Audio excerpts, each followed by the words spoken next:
Hi, everyone. Welcome to a wonderful conversation for today. My name is Lisette Lopez-Swidke. I'm Associate Professor of English at the University of Arkansas, and I'm also on the board of the Keats-Shelley Association of America. Today, we are talking to three people: Jeff Cowton, Philip Davenport, and Julia Grime, who are the recipients of the 2025 Keats-Shelley Association of America Arts and Public Engagement Award. We will be hearing today about their project for which they were nominated and awarded this prize, the Refuge from the Ravens project. And we'll have a conversation about the project itself and the process of working with the public and what it means to do publicly engaged scholarship. I will begin by introducing our presenters. We will move into a presentation and then followed by a Q&A. So to begin, Jeff Cowton worked for the Wordsworth Trust for 43 years, latterly as principal curator and head of learning. He led the recent major reinterpretation of Dove Cottage and Museum and developed transformative programs of engagement with universities and community groups while he was there. In 2010, he was awarded an MBE for services to museums. Earlier this year, Jeff moved to a consultancy role with the Trust to begin a PhD on this 18th century engraving workshop of Ralph Bealby and Thomas Bewick. With him today are two members from Refuge, CAC, a British arts organization based in Cumbria, working with people affected by homelessness, substance recovery, isolation, and inequality, and other challenges to make art together. Philip Davenport is a poet and curator with over 20 years of experience leading collaborative community projects. Phil has worked extensively with the homeless community in Northwest England, creating exhibitions shown at the Houses of Parliament, South Bank, National Maritime Museum, and Manchester Cathedral, among others. He is a co-founder of Refuge CIC, co-directing Refuge from the Ravens. His 2024 collaborative project, The Last Wolf in England, was a snapshot of social injustice in contemporary Britain, captured in the poetics of sound. Phil is a lead editor of Synapse International, an international visual poetry blog zine. With him today is Julia Grime, an arts producer, photographer, and curator with a background in ballet, theater, and cinema. Julia has managed major UK arts organizations and led community-focused projects for over 20 years, including helping to establish a national refugee theater network in Germany. She co-founded Refuge CIC in 2021, co-directing Refuge from the Ravens. Her work as artist and producer combines devising and direction with creative practice, research, and photography, with an emphasis on social justice.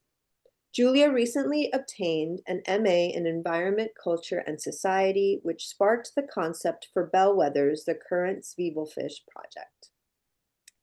So I'd like to welcome Jeff, Philip, and Julia to our conversation today. And I'm going to turn over the screen to you all. Thank you. That was a lovely welcome and introduction. Thank you so much. And on behalf of us all, can I say how delighted and how thrilled we are with this award. It was completely out of the blue. We had no idea. And it was a wonderful email to receive. So thank you very much. And we don't know who the nominator of our project was, but whoever they are, thank you very much to them as well. So we three are sitting in the reading room of the Jerwood Centre. We're about 50 yards from the Wordsworth's home at Dove Cottage. I hope many people watching it will have been in this room and enjoyed the sitting amongst the books. We're surrounded by the first editions of Wordsworth and Coleridge, but also many first editions of Keats and Shelley. And it was our pleasure recently to add a new book to the collection. And I'll show you it on the outside first and then inside. It's a beautiful leather-bound. It's a 21st century edition of the lyrical ballads written by the people who you're going to hear about in this project. So that's a lovely, wonderful addition to the collection. And just so that if you want to read the poems yourself, having seen the presentation, you can buy a paperback. So if you get in touch with the Wordsworth Trust, we can supply you with a paperback of these wonderful poems too. Okay, so the as Jeff was just saying, Ravens is a kind of a remix for the 21st century of lyrical ballads, and it picks up on many of the issues within the lyrical ballads, but it's also an act of audience engagement, and we wanted to push the envelope of that further maybe than it had been taken here in Wordsworth Grasmere. And the idea, though, came from Julia. Because as Feeblefish, we help people to find their voice and renewed self-esteem through creative workshops and art. And then we take the art that they've made and put it on exhibition to the public, which seriously reinforces their sense of self-worth. And the public attending the exhibitions are affected through empathy, many of them pausing to rethink their own worldviews. So the wider project was not just to create the 21st century lyrical ballads, but also to make an exhibition. The exhibition that we made was seen by over 20,000 people in 3 venues across the UK, including the Houses of Parliament and reaching many more online. Wordsworth Grasmere's front of house reported that many visitors that they saw coming out of the exhibition were deeply affected, and some of them even emerged in tears. Part of the exhibition, which was semi-immersive with a film and soundscape, included this excerpt. Yeah, we'll have just have a brief.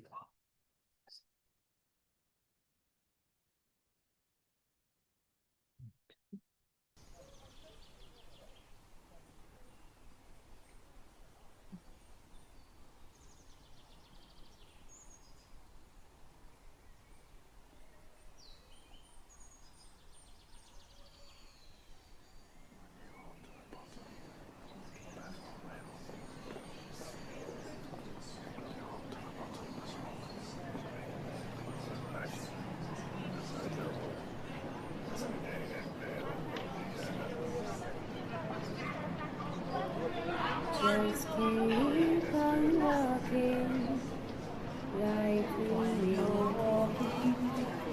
Unknown humans say hello. Just keep it's what we do, like strangers with a bond of affinity. And walking by soon. This baby soul erosion away.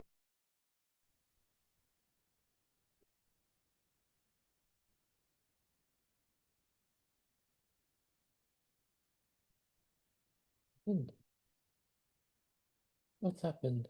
It stopped. It stopped. Sorry, if you want to start the recording again now, Lisette, we'll just.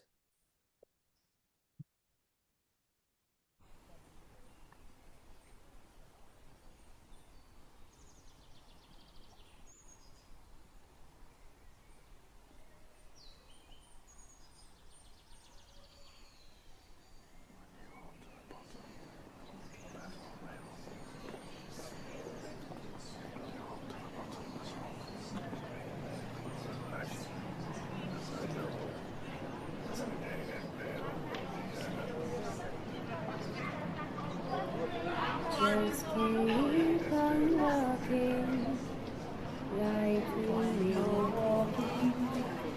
Unknown humans say hello. Just keep it's what we do, like strangers with a bond of affinity. I'm walking by soon, this baby soul I carry.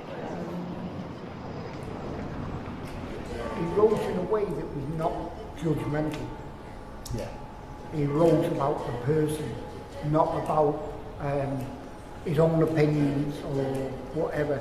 I think that, you know, I love this book. Phil's not getting this book back to mine now. But he writes it as they're saying it. Yeah. It tells their stories, really. Yeah, he tells their stories. And he leaves it up to the individual who's reading it to make their own decision. Good weather for walking, got the sleeping bag dry. Good weather for walking, got the sleeping bag dry. Good weather for walking, got the sleeping bag dry. Good weather for walking. Perfect vale, lush, lime green and holy. Here I will return when my mind grows weary of the world.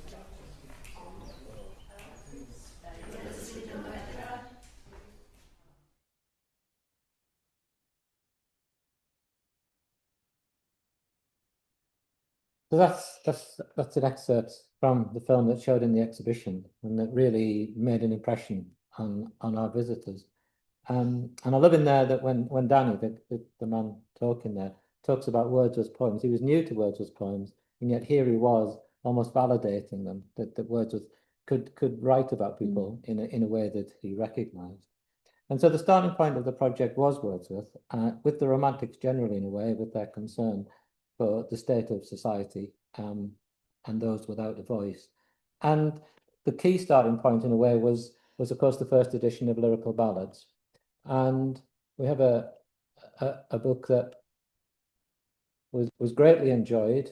Here is, we have more than one copy, but this was a copy that meant a lot to people, because it has a signature of John Wordsworth on the title page. So it had a particular resonance for those who were with us. And so we remember the poems in the book that are those who traditionally wouldn't have had a voice. So we've got Simon Lee, we've got the Mad Mother, the Female Vagrant, we've got the Old Man Travelling. And so these were the poems that were at the heart of the project. The new Lyrical Ballads, which we saw the outside of, here is again an equally beautiful title page. It's a beautifully designed book. There it is, with an illustration of the raven opposite. And the titles of the poems similar to those of Wordsworth, representing those without a voice. And if we think to the Wordsworth writing in the language of everyday speech, in that it was, as we know, plainer and more emphatic language. The old Cumberland beggar, we have all of us one human heart, as we're reminded. And then Wordsworth too, sending this book of poems to Charles James Fox, leader of the opposition, right to the corridors of power in Houses of Parliament. He wrote, he said, to show that men who do not wear fine clothes can feel deeply.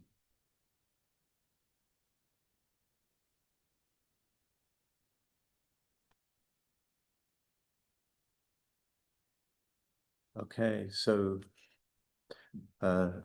it's great to see that again. It's one of the books we shared a lot. So the project was kind of rooted in this text, the lyrical ballads, but it actually comes out of a couple of other strands of influence as well, as it were. So Wordsworth Grasmere were looking for ways to democratize their archive, and that was something that you were hoping to do, and simultaneously we were wanting to continue our work, making a kind of an ongoing testimonial of homeless experience in the UK, a multi-author kind of epic that we're building up, which is really a response to the UK's very alarming rise in social inequality. So I suggested writing a new lyrical ballads for the 21st century. Only this time, it would be written directly by the people whose lives the stories and poems reflected, using the original as springboard to talk about now. We wanted to publish a poetry book and present that to the public through an associated multimedia exhibition in the newly opened museum at Wordsworth Grasmere to maximise public engagement. And in the event, that toured to two other UK venues and finished at the Houses of Parliament, echoing Wordsworth's own practice of addressing MPs directly.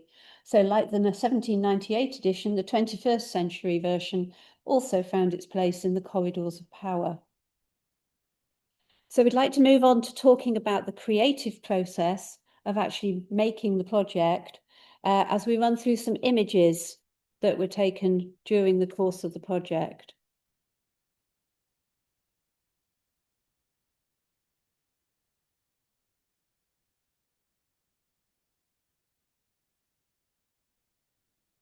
We worked with 122 people affected by homelessness across 7 established sport venues in 5 towns and cities in northwest England. A programme of 50 workshops bringing people together to make art, boosting creativity and confidence and the realisation of the systemic nature of inequality. And the participants became makers, which is a term derived from the old Greek and Scottish words for poet. We embarked on a crash course in lyrical ballads, gathering people's responses through poetry, song, and visual art. We looked at the poems and found themes in them which are also in the makers' lives. For example, Goody Blake deals with the experience of being cold and destitute. Ancient Mariner is about profound lostness and the curse of a dead bird. We also explored battlefield PTSD in our poem Pretty Penny, which is a response to the female vagrant. And we introduced Kubla Khan into our selection, which people used to talk about freedom, control, and hallucinatory experiences. And throughout, the makers recognized themselves in the poems and responded with their own versions. Professor Geoffrey Robinson of the University of Glasgow, with whom we had worked previously, brought invaluable context on romantic literature. And we brought in a team of artists to help the makers explore Wordsworth's poetry through words, music, drawings, and movement to create new poems reflecting their lived experience and ideas. We made a new book of 23 poems in reply to Wordsworth's 23 originals, selling over 300 copies, one of which, as we've seen, was bound in leather and presented to the Wordsworth Grasmere archive at a public celebration event. The exhibition comprised a film and soundscape showing a cityscape from a homeless perspective, juxtaposed against images of one of Wordsworth's favourite country walks. So we put poems on the gallery walls and filled manuscript cases with Wordsworth's original manuscripts and notebooks, together with those of our makers. So we met Wordsworth and Dorothy and Coleridge across time. Which also brought Wordsworth into the present day. The key to the project was time spent in Grasmere and particularly helping the people, as it were, to feel at home. We wanted people to feel absolutely at ease in the Wordsworth's own home at Dove Cottage. And one of the events you saw in the slides there was a celebratory Dove Cottage event. And so there we had our volunteers in 18th century costumes reading the modern poems in the garden of Wordsworth. You might have thought sort of almost a sacred ground, but it was wonderful to have the new poems in Dove Cottage. And as Phil put it at the time, pollen intermingled and something new was growing. And that's what it felt like. It was a very special occasion for everyone.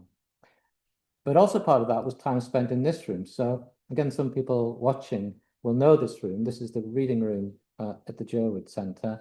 It was a room that was built and designed for academic research over 20 years ago.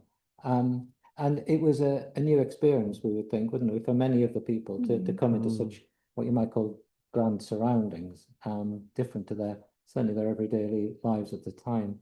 But we recognised too that there was a bit of a risk here, because here were members of the public who, as far as we knew, weren't trained in handling irreplaceable manuscripts. And so I think I said at the beginning of the first session, we're taking a risk. Did I even say my job was on the line? You did. You looked very worried at that point. If this went wrong, my career was gone. And yet they respected the place we were in, and they were excellent handlers of the manuscript. And then you have to say, well, why wouldn't they be? There's nothing, we're not born with the gene to handle a manuscript. It's a trained, and these people listened, and they were very respectful, and we were appreciative. So we read the first editions, we looked at the manuscripts, we saw how the poems were created, and the conversation was stimulating. We looked at the paper, we looked at the inks, we looked at the materials, and we learned a great deal together. And so it was we might say, a managed democratization of access to these great things. And as Julia noted, through coming into this room, the makers met the poets of the past through their manuscripts. Yeah, so there were 23 poems in the original lyrical ballads. We made 23 new poems, new responses, but they weren't imitations. They were kind of a conversation over time with Dorothy and William and Coleridge. So Slow Worm kind of recapitulates Old Man Travelling. Their Graves Are Green, our poem, response to We Are Seven. In Darkroom Sea is our version of Kubla Khan, which of course wasn't in the original lyrical ballads. So we brought that, it felt like we brought their concerns into the present day. It was a really interesting kind of stretching out across time and empathy. Yeah. And we got some great feedback. So I think it was almost the opening. I think one of these things was said to me.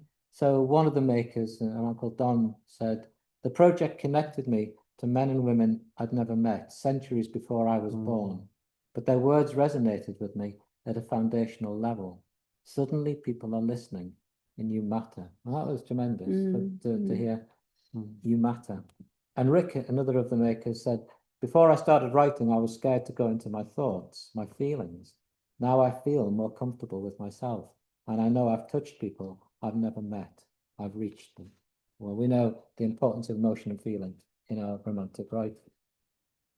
And from the audience, one person said, this is Wordsworth reimagined and more in every way, inclusive, diverse and bold. Keep it up. Wordsworth's poetry has been revitalized, brought to life for our time. So our regular collaborator, again, many of listening will know Fiona Stafford, Professor Fiona Stafford of Oxford, an editor of the lyrical ballads for Oxford, wrote, it's heartening that people are responding to Wordsworth so imaginatively and seeing how much he has to say to us still.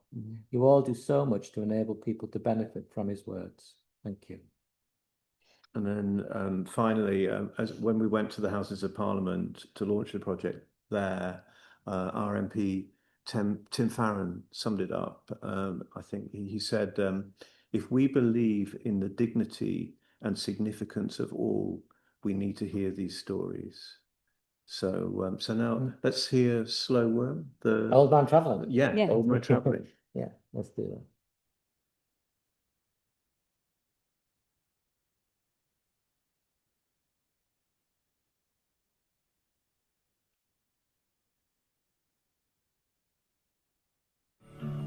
Reach for the lamppost, catch your breath, ache with every counted step. We are looking for a change, and it's a massive change as well. It's not, it really is. It's fundamental change. It's on every level of society. It's on everything to do with life. I don't know what it's like. There's something behind the curtain that we're not seeing.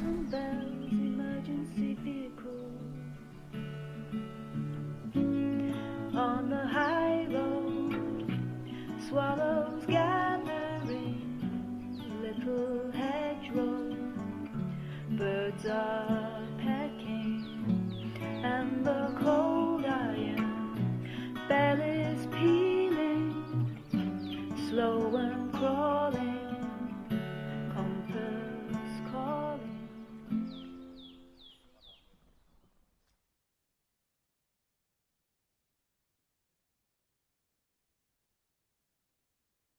So we learned a lot, didn't we? It We did have its did. impact. There was a lot of impact. So I guess the first thing that comes to mind is that is about human connection and stepping through social barriers and reinforcing Wordsworth's idea of commonality and connection. All of us have one human heart, and I think one of the things that really forced that was that three of our makers died during this project. One of them was Simon, whose poem you'll hear later in the last film clip. In 2022 alone, so that's the year when we were really working on the Ravens quite hard, approximately 3,000 people died in the UK from things associated with homelessness. Most of those people were under 65 years old. So I guess we're reaffirming that the lyrical ballads is about the real world. It speaks to us of the real world, and that people who were drawn to this project felt very much that it was of that world. So other impacts, it changed public understanding and engagement. It brought a fresh relevance to a well-established literary heritage by completely recontextualizing the lyrical ballads. An audience survey conducted by Wordsworth Grasmere showed a remarkable 71% of people said it totally changed their view of Wordsworth. After visiting the exhibition, 40% said it changed their attitude to homelessness. We reinforce the complexity and enduring relevance of Wordsworth's poetry, taking people's knowledge beyond the ubiquitous daffodils that everybody learns at school. And like Keats and Shelley, who followed him, Wordsworth was writing in that revolutionary moment when poets were asking, who is literature for? What can it do in the world? Offering a new empathy through direct relevance. As we just heard, Wordsworth's Old Man Travelling becomes about an old man dogged by fear moving through a modern city. These are sort of these issues that travel across time. They become almost universal. And I think from the trust point of view, from my point of view, that sense of learning the poems from people, I suppose, outside of the academy and outside of the normal circles of which we inhabit.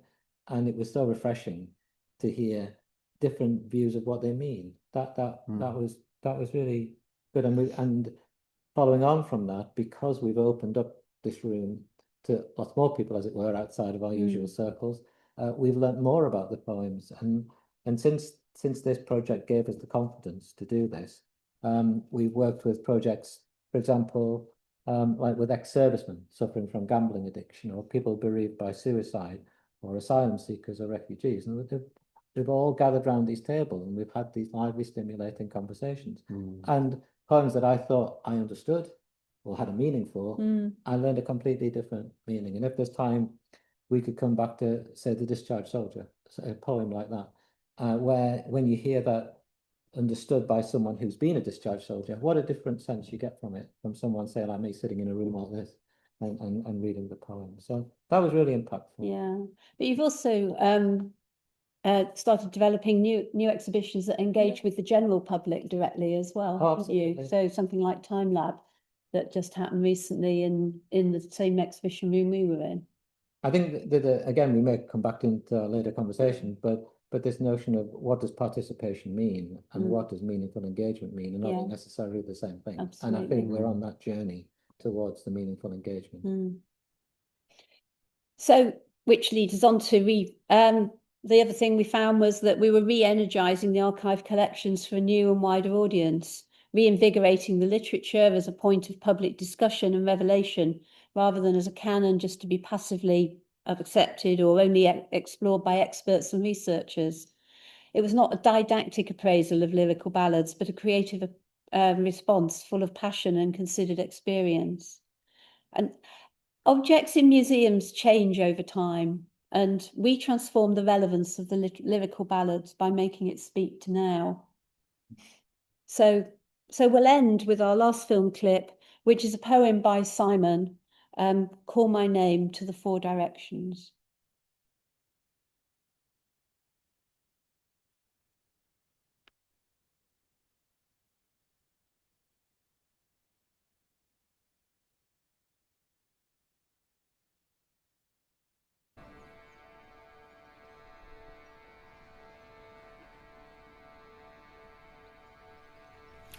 Dordogne Valley. There I weep. Couldn't ask for more of a miracle to see. The last farm before the top, that's my grandpa's. Go through to the gate, make sure you close it or the sheep will end up in the living room, mate. Top of that mountain, the most beautiful place you've ever been. Become invisible. Things previously unseen. Stars will bring you a new morning. Thousands of years this has been going. We still don't notice what was and is. You've got to put your heart into it. To see a shooting star, and every now and then, when they go, they fuck it off across your whole field of vision. And you make a wish on the summit.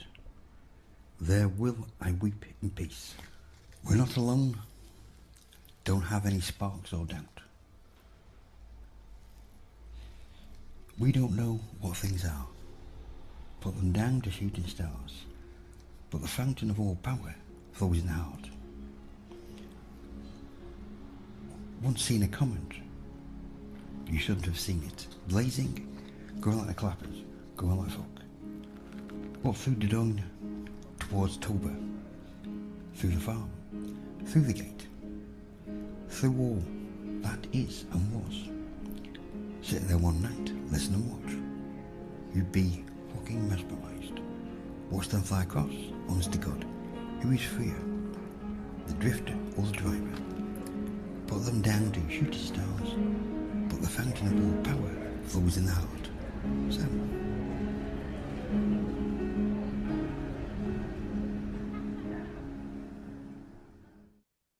Yeah. So Jeff was just asking that. So that was a piece by Simon, who was from Lancaster, which is a street homeless support centre called Eldas, and it's kind of our version, a rewrite of Tintin Abbey, and it's about healing and time, and how those two things sort of commingle. So for people perhaps not used to the English accent, that was a Northwest England, Lancashire. Lancashire it was, yeah. So that's the end of our presentation, Lizette. I hope that was all right. Yeah, wonderful. Thank you so much for walking me and us through, the viewers for later, through your project. So wonderful. Such good work being done all around. And I do have a few questions for you to maybe just have a short, brief conversation to follow up. I would start I'm going to kind of just start by asking you, first and foremost, I'm guessing, what brought you all to the Romantics. So I'm sure there's and Wordsworth in particular here, that there's, you talked a little bit about, just, some of the aesthetics and the kind of social poetics, we might even want to say, that kind of draws you to the Romantics, and specifically to lyrical ballads, and the project of democratization of poetry that was happening at the period. And I'm curious if you could speak more about what drew you all, but also what you think maybe draws outside, or people outside of the academy. I do think there's a major difference here between the people who are studying the Romantics within the academy versus outside of the academy. And then maybe speaking a little bit more to, for me personally, as an academic who works in the Romantic period, but I'm also an adaptation theorist, and I kind of, I'm always kind of straddling the past and the present through the past practice of adaptation. And your project you called it a remix, so it's definitely, a type of adaptation project. And I was curious if you could also speak to, in terms of thinking about public audiences, especially what you see as the role of the cross-media or multimedia component of your project, especially for Julia, because your background, crosses so many different artistic mediums. I'm curious to hear, from all of you, but especially from Julia, in hearing about, what you think the multimedia component brings to the project, especially when you're bringing it to, outside of the academy to public audiences. Shall I, do you want to go? Yeah, I think that the important thing is to connect people through their curiosity and their desire for stories. That idea of connecting to other people, not just now, but also deep back in time. And so that you're getting that sort of sense of a shared story over the years. And what I've always believed in is that you can use all sorts of different art forms to engage people. Some people may not particularly like writing. They might prefer to sing or to play music or to draw. And so I don't quite know why I've ended up covering so many different art forms. I guess I ran an art centre for quite a while, so that was part of it. But it shows you lots of different ways into things. We used to program a lot. So if we're doing a play by Arthur Miller or something, we'd put something similar on in the cinema, and then also run some workshops connecting people to that. And it just means people can find different ways in. It gives them, it sets them at ease and makes them stop worrying about, is this for me? You know, should I even be here? All that kind of stuff. They're just enjoying themselves. They're not really even learning. They don't realize they're learning. It's not work. Yeah, I really appreciate that, especially that last point that you're making, because I know in my own classes, I teach a Frankenstein course and a Poe class regularly. Like there's two different classes. But the one thing that I always do in all of my classes is I give students options for final projects, and they can take any form. I give them some guidelines, of course, but some of them are doing traditional research papers, especially the ones who are like graduate school bound. But then I have so many creative writing majors who end up doing poetry sequences or new short stories. I have students who will do, you know, visual art projects, either illustration. I had a wonderful project this past year of like a lithograph print project that a student made based on, she took one image from every Poe story that we read and created her own. I mean, she actually carved out the blocks. And I mean, your point that, you know, they get so excited and they just completely take it and run with it and bring new things to the table that you, as, you know, either as a faculty member or as a facilitator, right, in this case, you would never expect them to bring back to you. And then everybody's learning, but no one's thinking about the process as learning. They're thinking about it as experience, as engagement, as just fun, right? They get to play, and they get to, you know, show what they can do without this kind of massive, you know, is this a great poem? Am I writing a poem that's just as good as Wordsworth? Well, it doesn't matter, right? Whatever that means. What means is that you have that point of engagement. So thank you so much for speaking to that. I mean, as someone who also, like, I'm so interested in so many different art forms and the intersections between them, that was really really kind of, you know, just fascinating and helpful in terms of thinking about how the importance of this work. I did cut you off a little bit, the rest of the group, though, because I got a little bit excited, but could you all, the rest of you, speak a little bit more to what you think is bringing people? I think it's a really interesting part of Ravens, though. I mean, quite a few people were uncomfortable writing, you know, in the project, or would describe themselves as unable to write. So we had to actually have sound, we had to have images, we had to have a lot of different ways in, because otherwise it would shut. In the slideshow, there was a picture of Maria, one of the makers, stood next to her image of the face. And she drew that during the course of a poetry writing session because she didn't feel able to write, but yet she communicated just as deeply as the rest of them, if perhaps not more so, through drawing. I think too, and if I sort of, it's all right to broaden out to other work that we've done. I think when we're in our world, and it's very easy, and there's a danger, we said before, about generalization. So we have to be careful about generalizing. But I think in our world, we think there's a natural inclination to the words. And what I've learned with working with members of the public for 40 years is that that can be quite the opposite. There can be an absolute fear of poetry. And it can come from things at school. It can come from barriers of finance, just getting here. It can come from all sorts of barriers. But that sense that it's not for me, whatever you can do, we had that with theatre a lot. Yeah, it's just not for me.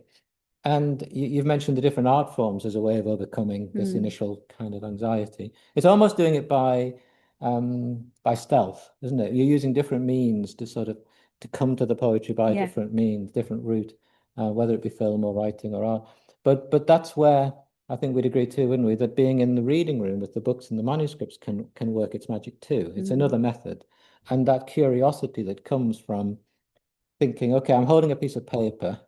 But actually, if you think about that piece of paper as once upon a time being worn by human beings as undergarments, and the linen from their clothes then going into the paper, to then imagine where has this bit of paper been in its past, that can spark all sorts of conversations as well. And it's the same with the inks. Where does the ink come from? And so this sense of objects creating curiosity, which is a word you use, I think that's a way of bringing people in. But that I was one of those who grew up with that fear of poetry. And how I ever became curator of the Wordsworth Trust is, if I looked at my 20-year-old self, I would think, what are you playing at? But I think Wordsworth is good for this, because Wordsworth's simple stories, this deceptively simple language, which we know isn't simple really, but it's easy to follow the stories of the old man traveling, or Simon Lee. I mean, for goodness sake, how simpler a poem. Even the poem says there isn't anything to this poem. And yet, if I'm sitting here with a group of, we often work with ex-service people, and they will first say, well, I don't know what I'm doing here, this is nothing to do with me. But you read the poem Simon Lee, and then you can have a conversation. Why does he cry? Why is he so tearful at the end of it? And the answers you get are really quite surprising. So I think there are these different ways to overcome the barriers. And especially if you work in a group. And then what happens is that one person is saying, well, I'm getting this response, and that's the same as your response. Yeah. And suddenly it all starts connecting people. Yeah. And that's just really what I'd love to is to say it was conviction. Well, of course he would cry. Oh yeah, okay. Well, tell me what you think. Of course he would cry. Yeah. And you get very different answers. Yeah.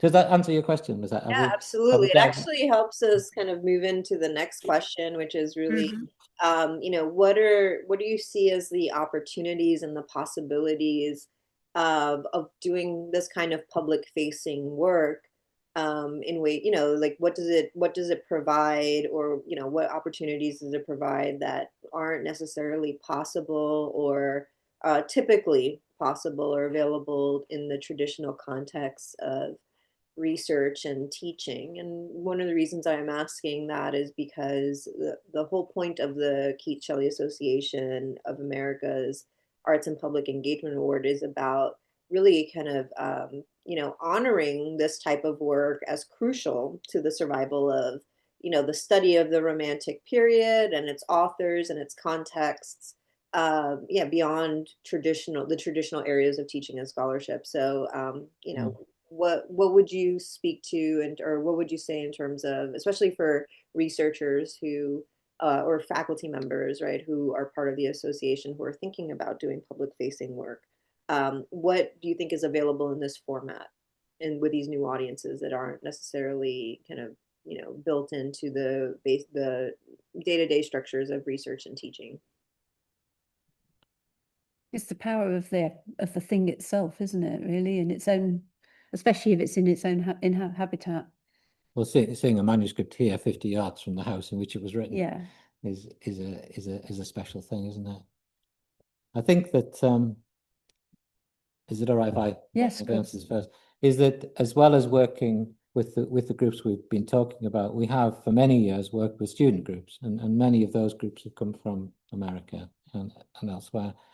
And what we've introduced more and more is that sense of vocational work. So what is the value of the art? Certainly in this country, the English departments, the arts departments are under threat. We're having to kind of at least know how to defend our position, even if we haven't done so yet. We need to have the arguments. And so to have these conversations with students when they come about the value of the arts, and then to think about what might they do after university. And so the notion of internships or placements in real museum work, we've offered that for a number of years. But a nice example would be a project that we did with Furman University. And as well as learning about the manuscripts and the poems and the plays, we each was invited to put a project proposal with a budget for an outreach and engagement project. And the winner of the project, we actually gave some money so they could actually go and do that project. And one of the winning project was to use Dorothy Wordsworth's journals, Dorothy's writings, in a hospital, I think it was, for people living with serious cancer problems. And I think she did this every week. She would read Dorothy Wordsworth to people in this hospital. And what was wonderful was that it carried on after her time as a student. And so it went on for a year, and went on for 2 years. And that, I think, is wonderful, taking, as it were, interpreted the romantics with the student then reinterpreted the romantics with people in the community. And so that's learning, and it's learning. So that I think, there's been other examples, but I think that's a nice example of what we might do. What would you? The thing that I would say is an opportunity is actually that is recognizing that whilst people like ourselves have certain kinds of expertise, there are other forms of expertise to recognize. And one of the things that really hit me forcibly, and I think all of us, was that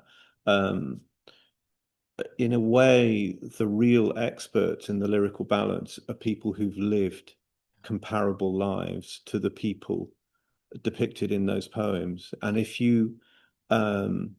and so therefore, if you have conversations about those poems with people who've lived and have insight into those lives, particularly itinerant lives, people with PTSD, for example, you'll re-see the poems, and in a sense, it's learning to be quiet and let the other expertises in the room come to the fore. And if you can do that, I think as a researcher, you might have a great body of knowledge, but if you can put aside that and listen to the people you bring in, there's just such a wealth of expertise to re-see this material with. So I guess we're saying that researchers should go into partnership with arts organisations and basically engage in knowledge exchange, really, a bit more, perhaps. Yeah, I mean, I agree. I couldn't agree with you more, to be honest. I mean, that's really, I mean, what's great is that that's what's at the heart of this award too, and what we're trying to promote at K-SAA. But I know that that's true just from my own work in the field and my own public engagement projects, that really working with a wide range of people with different expertise just brings so much depth and kind of richness and just new ways of seeing not only the literature, but the world, really, because you just have access to so much, and it becomes right. Poetry becomes like the main point of contact, right, or connection that we can just go into so many different directions with. It's really transformative work.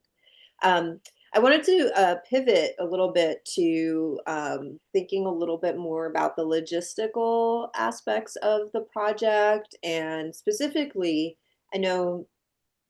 As someone who's worked collaboratively too, I know that there was, I mean, I love working with people and working with a team, but work in the humanities is often characterized by this kind of, solitary work. And so I was wondering if you could talk a little bit about, what collaboration brings to the table that working on your own just doesn't, and what you learned from the experience. Is I don't know if this is something maybe that you work on regularly in groups, but just like what what could you speak to about like the collaborative experience of this project, working with your colleagues? I think one of the things is I had a pretty clear theoretical understanding of sort of social issues and so on, but actually engaging with the real live raw experience that people have been through, that was both really humbling and really intriguing at the same time, and they quite challenging. It's like I sort of think about, being street homeless. How do people cope with that? How do they manage to be so resilient? And how would I do that? And it actually makes you think much more widely about humanity, I suppose, and the human experience. It sort of took me into a better understanding of shame, because so many in the course of the work that we were doing, we were sort of creating our own little in society where people weren't under threat, and where they could sort of come out of hiding with the things that they were actually ashamed of. And as I was saying a bit before, really, it's once you start talking in a group about how you're feeling about something or your own experiences, you find that other people have the same thing, and it's actually a systemized thing. It's not you personally that has somehow have failings. It's the way that we're actually organizing society, and we need to look to that rather than just blame individuals for their own situations. Yeah, I think just following on from that, I think as well, used the word transformative, and the poetry is sort of seen as this nebulous thing that kind of floats around and is decorative essentially, but actually, some of the people we've been involved with, like Danny, who you heard earlier on talking, had been street homeless and was living outside when he started writing poems, and making poetry was part of a series of things that actually got him rehoused. It really did change his life. One of the guys we've been working with recently had no we were talking about this just before. He was brought up by his grandparents, and he didn't have any photographs of his childhood at all. So he set off on a project to write a memory photograph.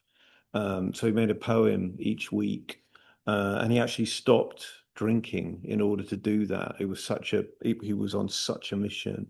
It really is. It is so powerful. There's this great quote Julia's just landed in front of me from Wordsworth, which is, I think, from the preface of, is it the second? 1802. 1802, Lyrical Ballads. The poet binds together by passion and knowledge the vast empire of human society. It felt like we've kind of stepped into those waters, in doing what we're doing now. I think your question was about collaboration. I think the start of the question, and I think thinking about my answer to that question is a very practical one. Working with Phil and Julia, there was no question about the genuineness and the rootedness of where it was coming from. But I think that if I was, say, in the academy and thinking of looking outside for projects, is to be very clear about the motives of everybody concerned, because it's very easy, and I'm sure I was like this a few years ago, to get that sort of warm feeling of doing some good. I'm doing some good here. But I think in thinking about collaboration, if you can, is to take yourself out of it and think what are the powers, what is the power balance in all of this? And I think if we ever in my world, as it were, think, well, I'm kind of doing a favor by letting people in, I think you need to go a bit further than that. It's got to be a genuine meeting of minds, isn't it? It's got to be, and I think to know your skills and don't go any further. And I remember some years ago, I'm much younger, doing something with three people who had dementia, and they came to the museum, and we were left to kind of introduce poems to them. And the carers left. Well, we were completely out of our depth. That should never have happened. So know what you're good at. Okay, we're good at poetry and we're good at manuscripts, but we're not skilled at looking after people who are living with dementia or have other needs. So stick with what you know and make sure you've got responsible people in the room who can help out in those situations. Yeah, I think having that very solid basis. I mean, we always work with venues which are very tried and tested venues, very reputable places. You need that solidity, and they need to buy into the project as well. If it just doesn't work, if you don't have that kind of network around you, it really will come adrift. So in our circumstance here, if one of the makers had accidentally lent on a manuscript, I could have jumped in and I could have said, don't do that, that's fine. But I think if one of the makers got upset or something, that's beyond my experience, and that's where one of you would have stepped in. And I think those understandings are so important, aren't they? It's about being open and knowing also that you as an academic or a researcher or whoever don't know the answers to everything, but actually you can allowing yourself to be surprised rather than making assumptions. I think that's really important. And we've very much learned that, I think. Yeah.